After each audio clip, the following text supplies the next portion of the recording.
México subordinado. La subordinación en la etapa neoliberal. Séptima parte. Grandes logros del liberalismo social. Adeudo. Privatizaciones. Modernización educativa. Tratado de libre comercio e hidrocarburos. Entrega del sistema bancario. Sección 4. Esta es una obra del maestro Héctor Alejandro Mora Gallardo.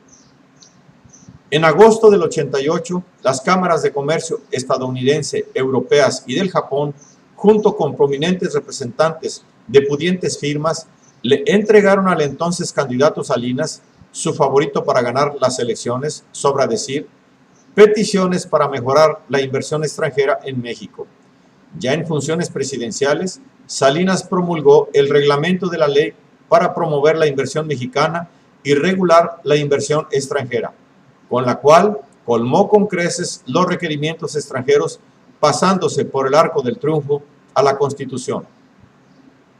A través de fideicomisos y de la figura de inversión temporal, se va a permitir a los extranjeros incursionar en la generación de energía eléctrica y energía nuclear.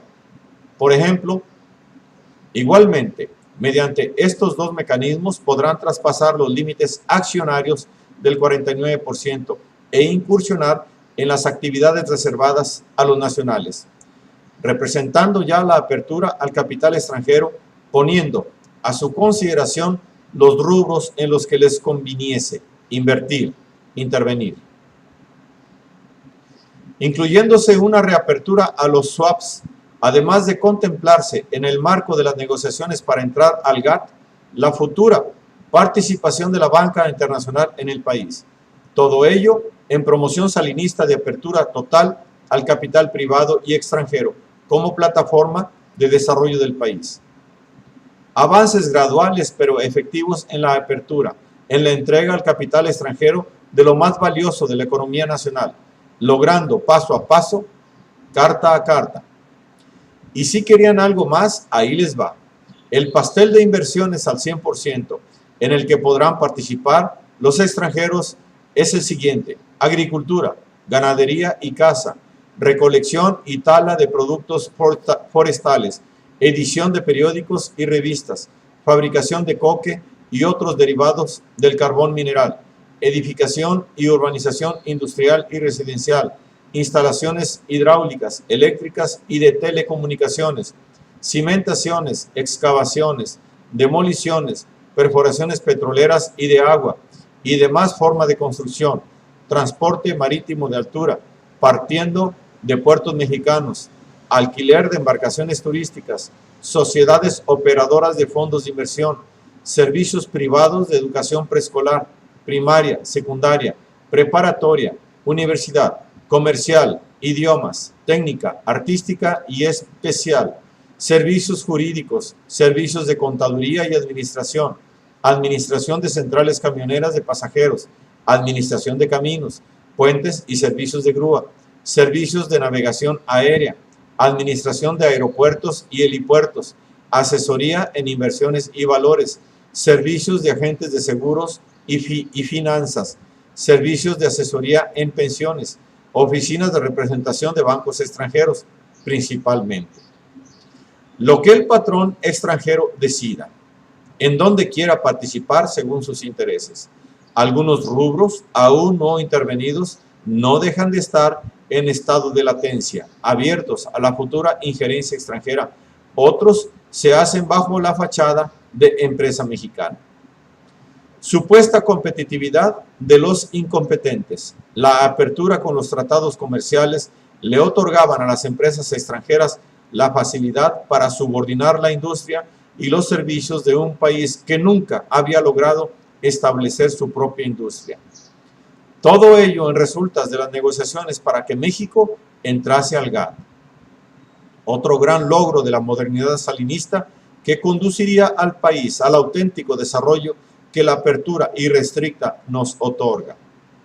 Gracias, banco, gracias, fondo, mil gracias por tu comprensión.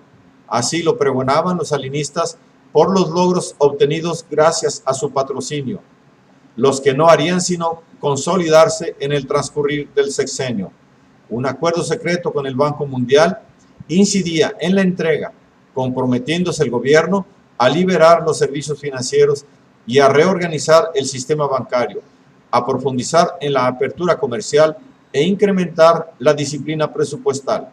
Acuerdo paralelo al del Fondo Monetario Internacional, signado también en el segundo trimestre del año 89. Aquello era el preámbulo de la entrega del sector bancario al capital privado y de preferencia extranjero. No terminaba el segundo semestre y el presidente ya presentaba su Plan Nacional de Desarrollo, plan en el que se afirmaba que con él se ponen términos en los cuales podemos construir la grandeza de México. Al terminar el sexenio, México sería distinto, con un Estado de Derecho incólume, con procesos políticos perfeccionados, en la trácala de las elecciones, en plena democracia, con una economía ya emancipada del atorón, en plena modernización, con empleos productivos bien remunerados para que la pobreza extrema se redujese y bla, bla, bla. Lo seguimos esperando. Y conste que ya retornó el padrino del neoliberalismo para ir por más. El sexenio de la modernización estaba por advenir. Concepto caro al presidente Salinas de Gortari, que en su discurso de presentación del plan utilizó 33 veces el término en un texto de 68 párrafos. Dijo, es la modernización la que fortalecerá la soberanía y elevará el bienestar del pueblo. Por eso, es la modernización nuestra bandera. Con todo y cambio de identidad nacional disimulada, la modernización del país fue todo lo contrario a sus propósitos, porque no era más que un artilugio del capital para enajenar aún más a su favor la economía mexicana. Para consolidar la ficción, a fines de julio del 89, el propio presidente daba un histórico reporte por la televisión aduciendo la superación de la deuda. Ya la hicimos con la deuda, compatriotas. El cambio, que no fue el cambio. Crisol número 181, julio 2004, 13-14, festinando de manera exagerada el acuerdo logrado con los bancos acreedores el 23 del mismo mes. Acuerdo concertado con un comité asesor de bancos, 15 bancos representantes de cerca de los 500 a los que el país les debía, en el supuesto de que habría una reducción considerable del principal, más ficción que realidad. De 3 opciones a escoger por los acreedores: A, quita del 35% al principal; B, reducción estabilizadora de la tasa de interés a tan solo un 6.523%; o C, nuevos créditos. Los banqueros tomarían la decisión definitiva a su libre conveniencia. De cierto que el acuerdo era más de lo mismo, otra renegociación efectuada en procura de seguir garantizando los pagos e incrementando un adeudo así histórico. Lo que Salinas pretende como una reducción sustancial por un monto semejante a deudas concertadas entre 1810 y 1970, periodo pre-neoliberal, equivalente a una cifra de un 5 con 13 ceros en pesos. En realidad representaba una quita de 18.550 millones de dólares, 35% de 53.000. Lo que a las usureras tasas imperantes entre el 10.5 y el 11% no significaban merma alguna del principal, apenas significaba un alivio de 2.000 millones de dólares por año, que no son ni la mitad de lo que se esperaba obtener. Era el caso de que entre este año y el próximo se pagarán, con todo y el acuerdo con los bancos, intereses por un monto similar a toda la quita sexenal. Pero Salinas se enaltecía, considerando que la quita equivalía a un año de endeudamiento cometido en el pasado reciente, sin reparar en que él formaba parte del gabinete como un funcionario preeminente, ya fuera como director de planeación hacendaria en la Secretaría de Hacienda del 78 al 79 y del 79 al 81, fungiendo como director general de Política Económica y Social en la Secretaría de Programación y Presupuesto, lo que viene a ser endeudamiento cometido ya por la administración neoliberal. La quita pretendida con bancos comerciales representaba tan solo una fracción que dejaba unos 38 millones de dólares en las mismas condiciones que se venían dando, pago de capitales e intereses a elevadas tasas. Aquello era una renegociación en curso que Salinas mentó como un acuerdo definitivo y triunfal favorable al país, aduciendo que con tal negociación se lograba lo que había perfilado desde su discurso de toma de posesión: reducir la transferencia al exterior para reiniciar el crecimiento, cuando que la realidad de las cosas decía que el primer punto se logra parcialmente, el segundo nada lo asegura. Primero, las hipótesis extremas. Si todos los bancos eligieran la primera opción, la quita del 35% al principal, el alivio en el servicio sería, como se mencionó antes, de poco menos de 2.000 millones de dólares anuales. Si se opta por la segunda, reducción y estabilización de la tasa de interés en 6.25%, una rebaja de entre 4.5 y 4.75 puntos porcentuales respecto de las que ahora rigen. El ahorro estaría entre 2.200 y 2.500 millones de dólares.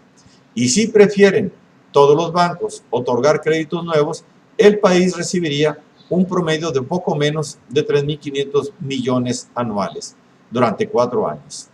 Se lograría disminuir el peso de la entrega de un 6.3% del Producto Interno Bruto a un 2%. Sin el acuerdo se tenía previsto un pago de intereses este año por 9.700 millones de dólares. Por efecto de la reducción lograda por el acuerdo, quedaría un pago de intereses por 7.500 millones en números redondos. Sin embargo, a esa cantidad habría que agregarle 1.500 millones de dólares por amortizaciones netas de la deuda no incluida en el paquete bancario, con lo cual resulta un servicio para este año de 9.000 millones de dólares, que representa casi 5% del Producto Interno Bruto. Para los próximos años, atendiendo a los mismos factores, la cifra no varía mucho. El servicio en 1990 será de 4.8% del Producto Interno Bruto, de 4.6 en 1991 y de 4.4 en 1992.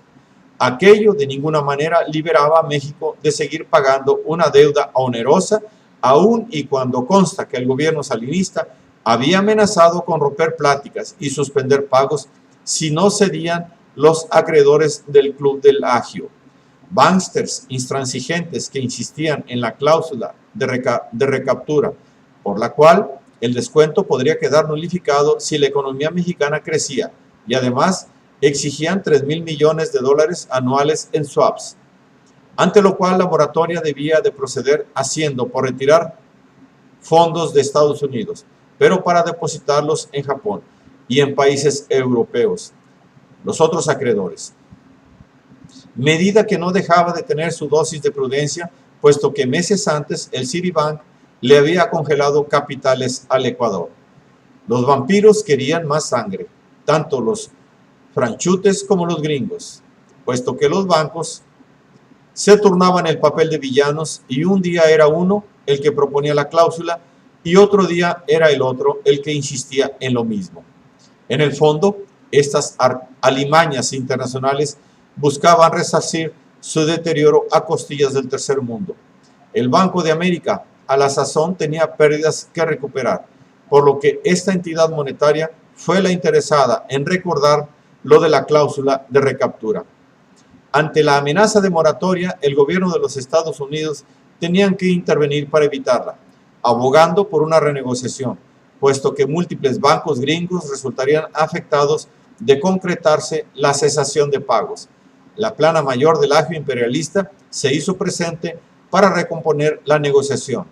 John Reed, presidente del Citibank, el mayor acreedor de México, por algo tenía ya años de estar incrustado en el país parasitando, y del comité asesor de bancos acompañados de otros presidentes de bancos, del equipo negociador mexicano y con la presencia de Alan Greenspan, director de la Reserva Federal estadounidense, Nicolás Campdesus, presidente del Fondo Monetario Internacional, Barbara Conable, presidente del Banco Mundial, y esporádicamente Nicholas Brady, secretario del Tesoro, presionando con su altiva presencia para llegar a un acuerdo que supuestamente beneficiaba por igual a ambas partes.